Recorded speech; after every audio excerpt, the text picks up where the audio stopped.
تک اب رہنے دیا جائے. فما اغنت عنہم آلہتہم التی یدعون من دون اللہ من شیء. پہلے بھی چغتائی صاحب کر رہے تھے، اب بھی بات ہو رہی کہ یہ مذہبی پیشوائیت جو ہے نا، پیر اور مولوی یہ بھی لے ڈوبے، حکمرانوں کو بھی زیادہ یہی تباہ کرتے ہیں. ولید بن عبد الملک جب خلیفہ بنا، پہلی صدی ہے، مروان کا پوتا، 40 علماء آئے، صحابہ تابعین فرمان، جبے پہنے ہوئے، قبائیں.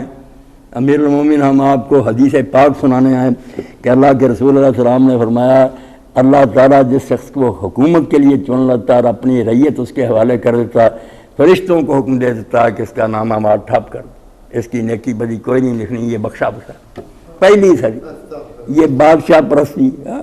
علامہ اقبال کہتا ہے جس امت نے کیسر و کسرا کا طلسم توڑا، اس نے پہلی صدی میں خود ترخت ملوکیت کا بچھا لیا.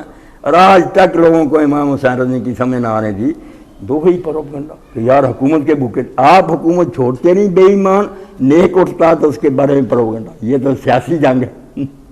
اگر اتنی بری ہے حکومت چھوڑ دو، پھر آپ چمٹے ہوئے جو دین کے لیے چاہتا ہے اس کو بدنام کر دیں. تو جب اس نے یہ کہا تو امام ابن شہاب زہری رحمۃ اللہ علیہ بھی دربار میں بیٹھے، بیچارے سیاست کی مجبوری سے آخر میں حکمرانوں کے ساتھ مل گئے، ورنہ ان کے والد حضرت علی ان کے ساتھی. تو اس نے ولید نے کہا کہ ابن شہاب یہ ٹھیک ہے حدیث؟ انہوں نے کہا میرے علماء آپ بتائیں کہ آپ بہتر ہیں یا داؤد علیہ السلام اللہ کے پیغمبر بہتر تھے؟ انہوں نے کہا توبہ تو بہت اللہ کے نبی. انہوں نے سورہ سعد میں سے پڑھا پھر کہ اللہ نے کہا داؤد ہم نے تجھے زمین میں خلیفہ بنایا، انصاف کے ساتھ حق کے ساتھ حکومت کرنا، اپنی خواہش نفس کی پیروی نہ کرنا ورنہ رائے راست سے بھٹک جائے گا، اور جو رائے راست سے بھٹکیں گے ان کا انجام جہنم ہے. انہوں نے کہا اللہ پیغمبر کو کہہ رہا، آپ کون ہیں جس کا نام ہمارا اللہ ٹھپ کر دے؟ تو اس وقت ولید نے کہا اللہ ان مولویوں کا بیڑا کر کرے، یہ اسی طرح ہمیں تباہ کر دی. اب میں اگر ان کی مان لیتا تو ظلم تو پہلے بھی ہم کم نہیں کرتے، پھر اور زیادہ دلیر ہو جاتا. تو ایسے ٹولے ہیں کچھ نہ کچھ مغالطے دے کر بیوقوف بنا کر لوگوں کو نہ برباد کر دے. اب یہ مغالطہ اور وہم ایسی ہے کہ اس میں آدمی نہ پھنسے تو شاید وہ بچ جائے. آپ دیکھیں نا گرمیوں کے دنوں میں سراب جس کو کہتے ہیں کہ دور سے چمکتی ریت جو پانی نظر آتی، مغالطہ کھا کر جو پانی سمجھ کر وہاں چلا گیا، اب دور نکل گیا، واپس آنے کا راستہ نہیں، ورنہ کہ آبادی میں چلا جاتا اگر یہ مغالطہ نہ شاید بچ جاتا. وہاں گیا پانی کوئی نہیں، اب اتنی تھکاوٹ ہو گئی، سفر لمبا ہو گیا، مر گیا، بچ بھی نہ سکا، مغالطہ لے گیا. اللہ کہتا ہے جو مغالطے یہ ملا دے دیتے نا. ایک مغالطے کا ذکر کیا کہ یہ جتنے تباہ ہوئے خود آپ اپنی کرتوتوں سے ہم نے ظلم کی، کیوں تباہ ہوئے؟ فما اغنت عنہم آلہتہم التی یدعون من دون اللہ من شیء. ان مکاروں نے، چالاک مولویوں اور پیروں نے یقین دلایا کہ اللہ یار بہت دور ہے، وہ اتنا عالی شان اور بلند بارگاہ والا، وہاں تم گناہ گار جا سکتے ہو؟ کوئی وسیلہ ڈھونڈو، کسی کو سفارشی بناؤ، تم نہیں وہاں حاضر ہو سکتے، تمہاری مجال ہے. اتنے گھٹیا، دیکھیں نا تصور کیسا عجیب ہے، اللہ اتنا اونچا، تم اتنے گناہ گار ہیں، تم جاؤ گے اللہ کے پاس؟ اور بھائی کوئی مقدس آدمی ڈھونڈو، پاک، اس کا وسیلہ ڈھونڈو، تم اس سے اپنی بات عرض کرو، وہ اللہ سے جا کر بات کرے.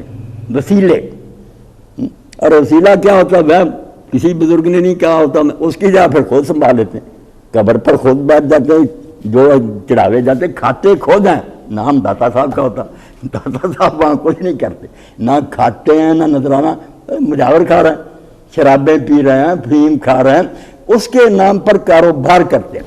اسی لیے اللہ نے سارے ڈرامے کو نا شرک کو مکر کہا کہ یہ ایک فراڈ ہوتا ہے لوگوں سے. پہلے اللہ کو دور دراز ثابت کیا، اتنی شان بیان کی بندہ ڈر گیا کہ اتنے بڑے بادشاہ کے سامنے میں جاؤں گا. پھر وسیلے دیے، وسیلہ ہے کوئی نہیں، اس کی جگہ بیٹھ کے ہم ہیں جانشین، اس کے سجادہ نشین، گدی نشین. تو اللہ کہتا فما اغنت عنہم آلہتہم التی یدعون من دون. اگر وسیلے نہ مانتے ہوتے، صرف اللہ کو مانتے، شاید کبھی ڈر جاتے، توبہ کر لیں. مگر اس چکر کی وجہ سے وہ پوچھتے رہے خیالی اور فرضی دیوتاؤں، درباروں اور درگاہوں کو. تو جب پھر عذاب آیا فما اغنت آلہتہم التی، ان کے وہ جو بزرگ اور درویش تھے مشکل کشا، کسی نے کام نہیں کیا. کوئی ہوتا تھا نا، وہ تو ریت چمکتی تھی. فما اغنت عنہم آلہتہم التی یدعون من دون اللہ، اللہ کے سوا جن جن کو پوچھتے تھے نا، کوئی پھر ان کی مدد کو نہیں آیا. جب عذاب آیا تباہ ہو. چین میں زلزلہ آیا، دوسری جگہ برباد ہو گئے. من شیء، اللہ پاک فرمایا ذرا برابر بھی فائدہ نہیں پہنچایا، تھوڑا ہی کچھ ان کا سوال نہیں آئے۔ لما جاء امر ربک، جب تیرے رب کا حکم جاری ہو گیا کہ اب ان کے جرائم حد سے بڑھ گئے، کر دو تباہ، کوئی امداد کے لیے نہیں آیا۔ وما زادوہم غیر تتبیب، اور جو یہ بزرگ تھے دیوتا اور مشکل کشا، انہوں نے بجائے کچھ ان کے سنوارنے کے ان کی ہلاکت میں اور اضافہ کیا۔ ان کو نہ پوچھتے ہوتے شاید توبہ نصیب ہوتے، اسی وہم میں پڑے رہے کہ ہمارے چھڑانے والے بڑے، تو اس شرک نے ان کو مزید ہلاکت میں پھینک لیا۔ وَكَذَلِكَ أَخْذُ رَبِّكَ إِذَا أَخَذَ الْقُرَىٰ وَهِيَ ظَالِمَةٌ۔ اللہ پاک فرماتا ہے اسے یہ نہ سمجھنا کہ پرانے وقتوں کی باتیں اب نہیں ہوگا، تیرا رب اسی طرح پکڑتا ہے جب وہ علاقوں کو پکڑتا اسی وقت ہے جب وہ وَهِيَ ظَالِمَةٌ۔ وہ لوگ اپنے آپ کو خود برباد کر رہے ہوتے ہیں، خیر خواہوں کی بات نہیں مانتے، جو برباد کرنے والے ہوتے ہیں ان کو مانتے ہیں۔ إِنَّ أَخْذَهُ عَلِيمٌ شَدِيدٌ، تیرے رب کا پکڑنا بڑا سخت ہے اور بڑا دردناک۔ جب وہ پکڑتا نہ پھر چھڑا سکتا، پکڑ مضبوط ہوتی، اور دردناک ایسا کہ دنیا کانوں پر ہاتھ رکھتی ہے کہ توبہ، ایک ہی لمحے میں لاکھوں آدمی دنیا سے چلے گئے۔